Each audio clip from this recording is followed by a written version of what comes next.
Magandang araw pong muli sa inyong lahat mga kasaka, no? Ito pong muli ang inyong ka-Farmer Berms. Ngayong araw po mga kasaka, tayo po ay nagpa-harvest na ng ating palay. Ngayon po ay Martes, September 30, 2025. Hindi ko na rin lang na actual sa pag-video ng pag-harvest nila kasi ako po ay nagluto ng ulam para naman sa kanilang tanghalian mga kasaka, no? Kahit pa man sa sa baba ng presyo ng palay natin mga kasaka ngayon, no? Nakakapang hina kapag naisip natin na napakababa ng presyo ng palay mga kasaka. Kasi dito sa amin sa Butuan City mga kasaka, sa Agusan del Norte ay nasa 13 pesos lamang yung kilo ng palay. Sa inyo ba dyan mga kasaka, ilan pa yung kilo ng palay sa inyo dyan? Hirap talagang budgetin yung magiging kita natin dito sa pagpapalay mga kasaka, no? Kasi nga umuutang din naman tayo. Yung iniisip natin kung paano tayo makakabayad sa ganitong presyo ng palay mga kasaka. Kahit pa man sa ganun mga kasaka, papasalamat pa rin tayo sa Panginoon, kasi binigyan pa rin tayo ng grasya. So pupunta ako ngayon sa aking palayan mga kasaka. Titingnan natin kung anong sitwasyon doon. Tara, samahan niyo ako mga kasaka. Kasaka, nag-harvest na po tayo kasaka, no? Hindi ko pa alam kung ilang sako ang naani. Bibilangin ko na lang to kasaka. Smile bay, bisag kapoy bay.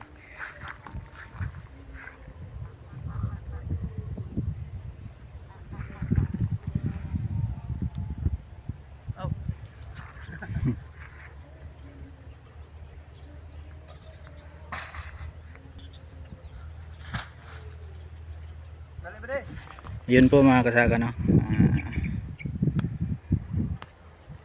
Tapos na po tayong mag-harvest at ito pong dalawang kahon nung nakaraan po ay umabot lamang po ito ng 48 sacks mga kasaka. Ito.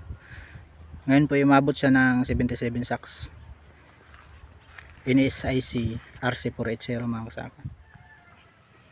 Dito nga po mga kasaka, tinulungan ko na silang mag-file ng palay mga kasaka kasi medyo makulimlim na yung langit mga kasaka, baka abutan pa kami ng ulan. Bale yung isang sakong palay mga kasaka, ang labor nito ay 40 pesos mula doon sa aking palayan papunta dito sa may daanan ng sasakyan mga kasaka para makuha ng buyer. Kaya naisipan ko na rin mga kasaka na tulungan na lang sila, instead na tingnan ko lang sila, ay mas minabuti ko ng tumulong na lang mga kasaka na kahit pa bayad sila sa labor. Pero ang iniisip ko kasi mga kasaka ay abutan pa kami ng ulan mga kasaka at mabasa yung palay natin at lalong baratin ng buyer mga kasaka. Medyo pahirapan yung pagtawid ng palay dito mga kasaka kasi may kanal ng irrigation, kaya yung motor minsan ay natutumba. Kaya kung napapansin yung binabalik-balikan ko ng hakutin dyan ay yung palay na andun sa may unahan na natumba yung kanilang motor at doon na lang nila nilagay. Bumalik na lang sila doon sa palayan para kunin yung iba. Kaya ako na lang yung nagtatawid ng palay mga kasaka, no? Mahirap po yung trabaho natin mga kasaka, no? Masakit isipin na yung ilang buwan nating hirap at pagod sa pagsasaka ng palay ay halos hingin lang yung presyo natin sa mga traders. Kung isipin natin mga kasaka ay napakasakit talaga ng pinagdadaanan natin. Dito pa naman sa ating bansang Pilipinas mga kasaka, no? Marami sa ating magsasaka ayaw na magtanim ng palay dahil nga po sila ay palubog na sa utang mga kasaka, no? Marami sa ating mga magsasaka ay apektado na rin pati yung pagpapaaral ng kanilang mga anak. Alam niyo naman mga kasaka na tayong mga magsasaka ay hindi natin kailanman ay pinangarap na yumaman dito sa ating mga sakahan. May taguyod lamang po natin ang maayos ng ating mga pamilya, pag-aaral yung ating mga anak upang mabigyan natin sila ng magandang kinabukasan, nang hindi naman nila maranasan yung naranasan nating paghihirap at pagod dito sa pagsasaka ng palay. Ang sarap po sigurong isipin mga kasaka na may gobyerno tayo na hindi tayo pinababayaan at sana po itigil na nila yung importasyon ng bigas. Bagkus ay palawakin sana nila ang kaalaman nating mga magsasakang Pilipino. Pwede naman nila tayong bigyan ng magandang binhi mga kasaka, diba? Upang gumanda din ang ating mga produkto na siya namang hinahanap nila sa ibang bansa.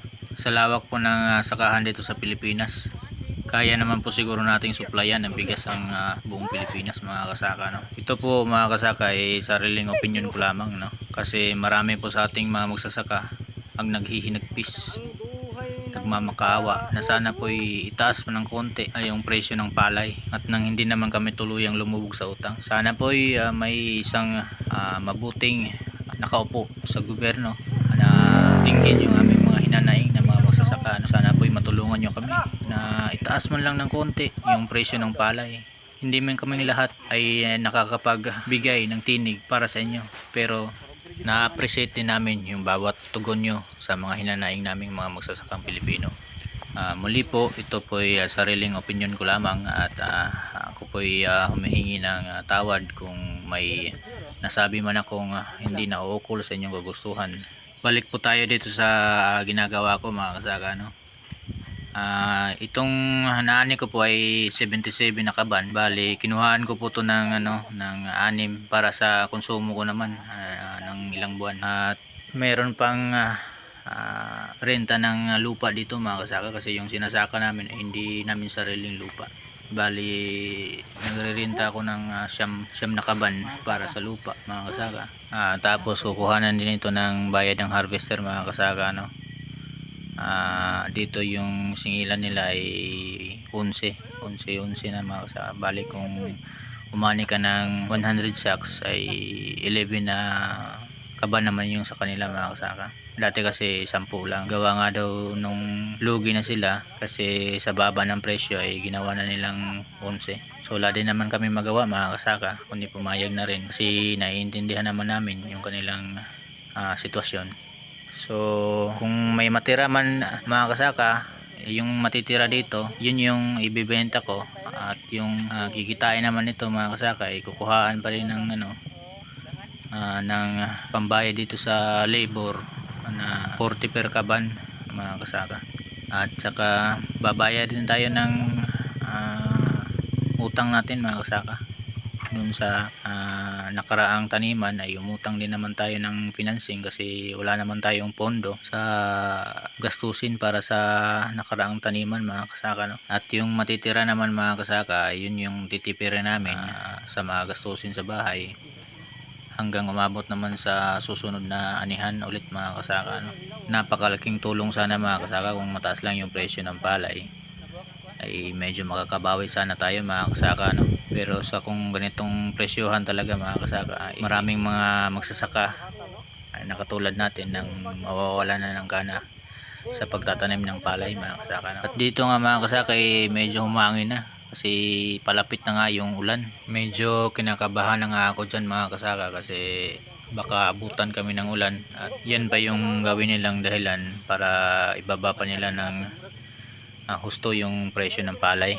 So sabi naman ng buyer na papunta na raw yung truck na kukuha nitong palay mga kasaka, no?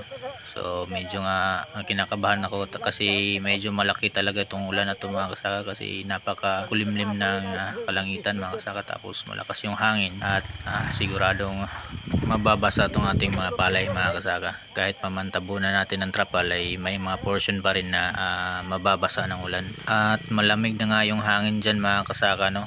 Hudyat na papalapit na nga yung ulan. Pero kukunti na lang din naman yung hakotin nila mga kasaka. Bali dalawang motor na lang yun. At malapit na naman yung truck na kukuha nitong palay mga kasaka, no? So medyo nababawasan yung kaba natin, baka maabutan tayo ng ulan.